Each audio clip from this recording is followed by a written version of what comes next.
Parker and welcome to Voices from the CEPS Ideas Lab. In this episode, I spoke with Laura Nurski. Laura is a quantitative social scientist and an associate research fellow and head of program on the future of work at CEPS. During our interview, we discussed how the division of labour will be split with the ascension of AI, what jobs are most at risk, and which will thrive in an AI-driven future. I hope you enjoy the episode. Hi Laura, pleasure to have you here. Glad you could spend some time with us. Hi Tom, it's great to be here. Well look, there's been a big discussion around the integration of AI and the labour force. So I want to ask, it's a pretty big question, but how is AI reshaping the division of labour in the workplace? That's the key question, Tom, that everyone's talking about. So let me answer that by first explaining what we mean by a division of labor. So by division of labor, we mean how we allocate tasks between different people who have different skill sets or different seniority levels. And I'm going to make this very concrete by giving you an example of podcasting. Okay, perfect, so please. Podcasting is a process that has many different activities or tasks, starting with thinking of topics to talk about, finding guests, scheduling the guests along with the host, hosting itself, scripting the episode, editing, publishing, and then communicating. So there's many different tasks, and how you allocate those tasks to different people is what constitutes a division of labor. You can think of bundling all of those tasks into one job, but you can imagine that such a person would have to have a very diverse set of skills, right? So what usually happens in organizations is that we divide those tasks among different people. At CEPS, for example, we've allocated the hosting to you and the finding of guests and topics to me, and we have some people helping with the editing and the publishing. So the question is now whether AI is going to change this by making some tasks more accessible to people who didn't have those skills before. And concretely, we see tasks like programming, writing, becoming more accessible to people who don't have the full skill set that it used to take to become a programmer or a writer or a visual designer. So to answer your question is we see some tasks becoming more accessible to people who don't have the expertise, and that might lead into a shifting allocation of tasks across job roles.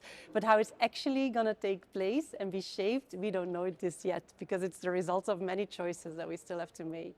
But in a way, so there's obviously pros and cons to it. One pro might be that it lowers the level of entry for someone to take on a new skill. So if we're talking about the creativity in podcasts, for example, you know, lots of people might be put off if they don't think that they can do all of the tasks. They're not able to be adaptable to all of them. But suddenly they can use AI to be very proficient at one particular area. So they could take on more, they could learn more, right? No, definitely. So this recomposition of tasks in jobs actually creates huge learning opportunities for people, especially if AI were to automate some of the more routine type of tasks that would leave room in your job to take on more of those creative tasks. And that's actually how on-the-job learning happens. Yeah. We don't necessarily have to send people off to trainings to get new skills for specific tasks. We can actually slowly introduce new tasks into current job roles, which is called job enrichment, and which creates opportunities for on-the-job learning for people. Yeah, absolutely. Well, now I want to turn to some of the risks, though. What jobs, or perhaps what areas of jobs, are most at risk? And then let's end on a good note and talk about the areas that will thrive under a sort of new AI-driven future. Yeah. So instead of at risk, I would say exposed. So we can identify occupations that are exposed to AI, meaning that some of the tasks in those occupations are especially suitable for AI. Whether it means that AI can fully independently do those tasks is another thing. Usually, especially now with the generative AI type of support, we see actually people using these tools to speed up their tasks, but not fully automating them. So it really depends on the type of technology. To see which occupations are exposed. Like I said, the generative AI type of technology exposes jobs that consist of tasks that have to do with language, that have to do with coding, that have to do with image generating. So things like writers, editors, programmers, visual designers, these are all jobs that are exposed. Whether that means that we will need less of those people is a whole other matter, because, for example, you can think of if programmers become much more productive, which we do see in experiments, that AI support for programmers makes them program much faster. Yeah. This could also mean that the tools they produce, or the apps or the websites, become much cheaper to produce. And it might actually mean that the demand for apps and websites is going to increase a lot. Maybe in the future, instead of getting an app from the App Store, you'll get your own personalized app created by a programmer who's using AI tools to do this really quickly and really cheaply. And that might actually lead to a higher demand for programmers instead of a lower one. So exposure doesn't necessarily mean job destruction. And then there's other types of AI that are not the generative AI types of large language models, but the older generation of machine learning AI, which can now be also embedded in robotic systems. For example, we see in manufacturing contexts AI algorithms being trained to visually inspect the quality of products on an assembly line and being able actually to pick off which products are not of high quality enough, so quality control. This, of course, exposes very different types of jobs to automation, so a lot more of the physical type of activities. And then to get to your final point on which jobs are considered to be relatively safe for now, I think you can think of those jobs that still have the unique human capabilities that AI doesn't have yet. For example, the building a relationship with a person, which is very much part of your job. Absolutely. We go way back. We have a few podcasts already, and I feel much more comfortable with you than if there were an AI robot sitting here interviewing me. So that's one of the capabilities: empathy, leadership, creativity. Those are still the unique human capabilities that are protecting some jobs. Also ethics. Some jobs we really don't want to have AI making decisions on. Yes. For example, judges. So that have to do more with ethics and social norms about what we accept to be automated as a society versus not. And what's interesting is that you said the word "yet" there, and I don't want to ask the impossible question, which is when, things are going to happen. But those human empathetic qualities and ethical decisions, at some point, I assume that AI will start to encroach into those areas, but we're still going to need people to check that, right? We still are really going to trust the human in that part of the process, correct? Indeed. So this question of having a human checking the output of an AI is extremely important, because we don't want people to lose the ability to judge the output of the AI. But in order to be able to do that, people still have to build the expertise and exercise judgment in order to be able to monitor an AI-controlled process. So I think we have to think about, as organizations, is how do we give people the manual flying hours that they need to still reach and maintain their levels of expertise needed then to control and check and monitor the output of AI systems. Are there any other ways that individuals, workers and businesses can adapt to what is now a new reality? Yeah, definitely. I think I see three big areas how individuals and organizations can prepare for an AI-driven future. The first is really this bottom-up worker adoption of AI tools. We see surveys coming out now. If you ask workers, are you using AI in your daily work tasks?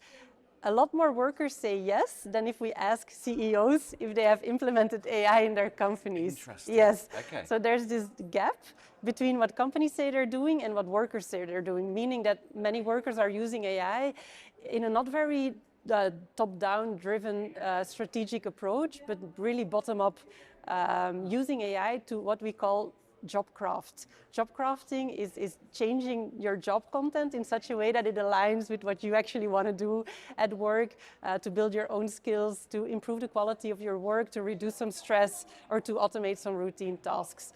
So this bottom-up worker-led adoption is one way, but of course you're always limited to the set of tasks that have been allocated to you. So the second approach that creates more room to shift tasks across jobs is more of a top-down job redesign strategy, which, for example, can take place when a team leader is looking at the different jobs in their team, assessing task by task, which task can actually benefit a lot from AI augmentation or even AI automation, and then thinking this through in what that could mean for dividing those tasks between their team members.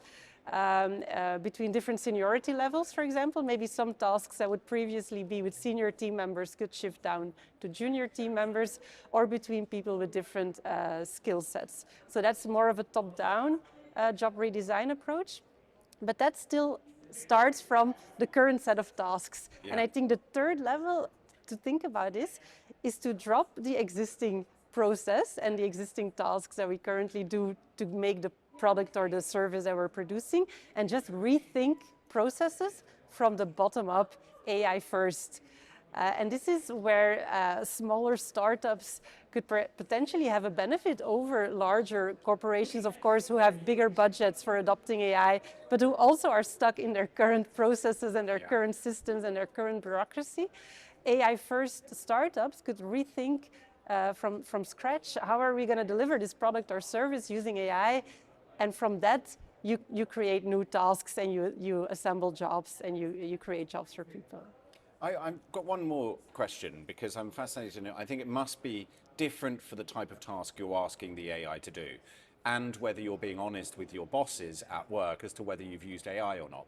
I think if you're looking at vast amounts of data and trying to collate a different pattern to give you a different result to then prove another outcome, AI would probably be a really good thing to say, I use some AI for this because it's been better. But if some bosses have asked their workers, did you use AI for this?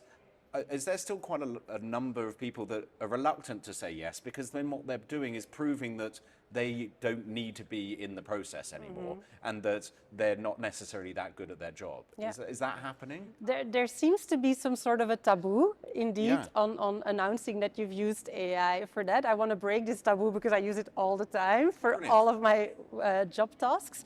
But indeed, there's some worry among workers that if their boss would find out they have some productivity increases or some speed increases, that their boss might think that they are unnecessary anymore, or that they would shrink the team, or that they would have lower bargaining power in bargaining for their wages.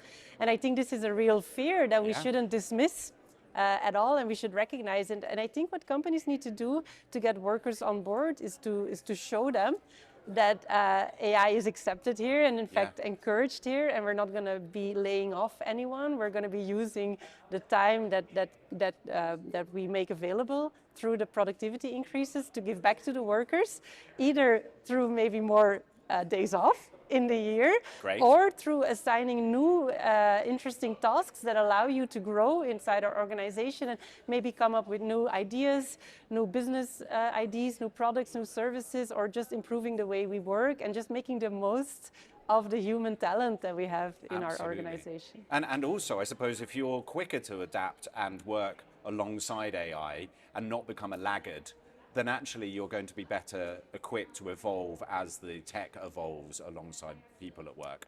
I do think so. I think I've seen some research, but this is purely correlational, is that the sectors who are most exposed to AI in the sense I just described, they have tasks that are suitable for AI, meaning the ICT sector, the financial sector, the professional services sector, are also the sectors that have high labor productivity growth. Right. Yeah. And the third dimension is, especially in the US, these are actually the sectors in which the US is running ahead of Europe. And I think there's a potential there for Europe if we want to catch up on productivity growth. These might be the sectors we can look at to implement AI to increase this labor productivity growth. Well, it's a fascinating space to be looking at, and it's only going to evolve so much quicker and be such an interesting place to look at. So I'm sure we're going to speak about this on many more occasions. But thank you for today, Laura, for sitting with me and telling the world a little bit more about it. So thank you.